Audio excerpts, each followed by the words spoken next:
आज मी तुम्हाला दाखवणार आहे रथसप्तमी स्पेशल छानसा एक पदार्थ. ह्याला दूध उतू घालणे असे म्हणतात. हा पदार्थ गावांमध्ये छान तुळशीजवळ रांगोळी घालून, रानगवऱ्या किंवा शेणाच्या गवऱ्या पेटवून, त्यावर एक छोटंसं मातीचं भांडं ठेवून आणि त्याची हळद कुंकू लावून पूजा करून त्यावर झाकण न ठेवता शिजवतात. हे मातीचं भांडं मी बहिरमच्या यात्रेतून आणलेलं आहे आणि या यात्रेचे एक महत्त्वाचे वैशिष्ट्य म्हणजे मातीची भांडी. तर सर्वात आधी भांडं गरम झालं की त्यामध्ये टाकूया थोडंसं पाणी. हे पाणी या भांड्याला हायड्रेट करेल आणि भांडं तडकणार नाही. यानंतर मी यात घालत आहे अर्धा लिटर आवं दूध. मी इथे गाईचं दूध घेतलेलं आहे, तुम्ही म्हशीचं दूध सुद्धा घेऊ शकता. दुधाला एक उकळी आली की यात थोडीशी हळद घालायची आणि परत एकदा दूध उकळून घ्यायचं. मातीची भांडी जास्त गरम होतात म्हणून दूध भरभर उतू जाते, त्यामुळे यात सतत चमचे फिरवायचा.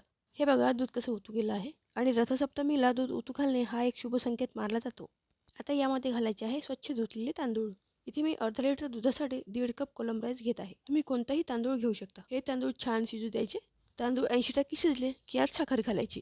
कारण तांदूळ शिजायच्या आधी जर साखर घातली तर आपला भात शिजणार नाही. मी इथे 2 टेबलस्पून साखर घालत आहे, कारण की गाईचं दूध हे गोडसर असते, त्यामुळे मी साखर कमी घालत आहे. आता गॅस बंद करायचा, कारण मातीचं भांडं गरम असल्यामुळे गॅस बंद केल्यावरही भात शिजतो.